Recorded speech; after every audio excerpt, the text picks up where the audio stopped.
அனைவருக்கும் வணக்கம். இன்றைக்கி சுப்பம்மா சமையலில் ஒரு ஆரோக்கியமான சட்னி, பெரியவங்க, குழந்தைங்க, சின்ன பிள்ளைங்க எல்லாருமே சாப்பிட்லாம்.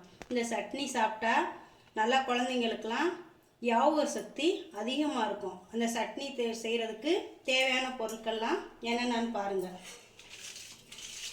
2 பச்சை மிளகாய் 2 பச்சை மிளகாய், 1 ஸ்பூன் உளுந்து, 1 ஸ்பூன் கடலைப்பருப்பு, இந்த அளவுக்கு புளி, ஒரு சின்ன இஞ்சி துண்டு, கொஞ்சம் கருவேப்பிலை, தேங்காய் சிலந்து இவ்வளோ அளவுக்கு, இந்த கொஞ்சோண்டு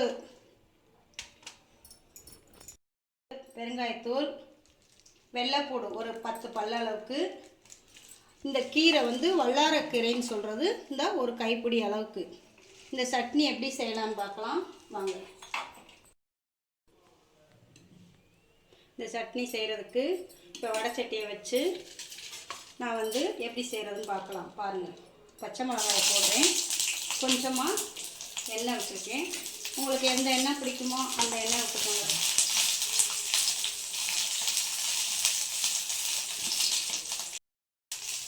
பச்சை மிளகாய் வதங்கிட்டு இந்த மாதிரி நல்லா வதக்கி இந்த பச்சை மிளகாயை எடுத்துட்டு அடுத்து தேங்காய் தூள் போட்டு நல்லா வதக்குறேன். கொஞ்சம் தேங்காய் தூள் நல்லா செவக்கிற அளவுக்கு வதக்கிக்கணும். தேங்காய் தூள் வதங்கும் போதேவும் பூண்டையும் போட்டுடலாம், 2 சேர்த்தேவும் வதக்கிடலாம். அது கூட இஞ்சி துண்டையும் போட்டுறேன், இந்த புளி துண்டையும் போடுறேன். போட்டுட்டு இதை நல்லா வதக்குறோம். பூண்டு, தேங்காய் தூள், புளி எல்லாமே நல்லா வதங்கிடுச்சு. இப்போ ஒரு பாத்திரத்தில் மாற்றிக்கிறோம். மாற்றிட்டு உளுந்தம்பருப்பும் கடலைப்பருப்பு எடுத்து வச்சுருந்தோம்ல, அதையும் 2 போட்டு லேசாக எண்ணெய் விட்டு அதையும் வறுத்து எடுத்துக்கிறோம். வறுத்துருச்சு. அதில் அந்த பெருங்காயத்தூள் எடுத்து வச்சுருந்தோம்ல அதையும் போடுறேன். போட்டுட்டு லேசாக கிண்டிட்டு இதையும் ஒரு பாத்திரத்தில் மாற்றிக்கிறேன். இப்போ எண்ணெய் விட்டு அந்த கீரை எடுத்து வச்சுருந்தோம்ல அந்த கீரை போடுறேன். போட்டு நல்லா வதக்குறோம்.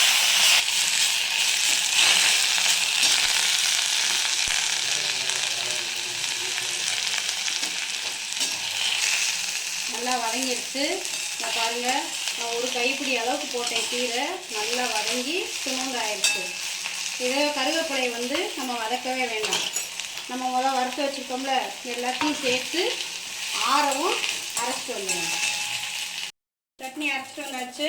இப்போ கொஞ்சோண்டு எண்ணெயை வடச்சட்டில் ஊற்றி 2 கடுகு கருவேப்பிலை போட்டு 2 உளுந்து போட்டு தாளித்து ஊற்ற போகிறேன். எந்த தோசைக்குனாலும் இந்த சட்னி நல்லாயிருக்கும், நீங்கள் சாப்பிட்டுக்கலாம். ஆனால் இந்த சட்னி ரொம்ப ஆரோக்கியமான சட்னி. ஆனால் மாசமாக இருக்கவங்கெல்லாம் வாரத்தில் 2 முறை 3 முறை சாப்பிட்டா குழந்தைங்க நல்லா புத்தி கூர்மையாக பிறக்கும், ஞாபக சக்தி அதிகமாக இருக்கும். பொதுவாக எல்லா குழந்தைங்களுமே வாரத்தில் 2 நாள் 3 நாள் இந்த சட்னி செஞ்சு கொடுங்க. சாப்பிட்டா ஞாபக சக்தி நல்லா இருக்கும். சாப்பிட்டு பார்த்து எப்படி இருக்குன்னு சொல்லி சுப்பம்மா சமையலுக்கு சப்ஸ்கிரைப் பண்ணுங்கள்.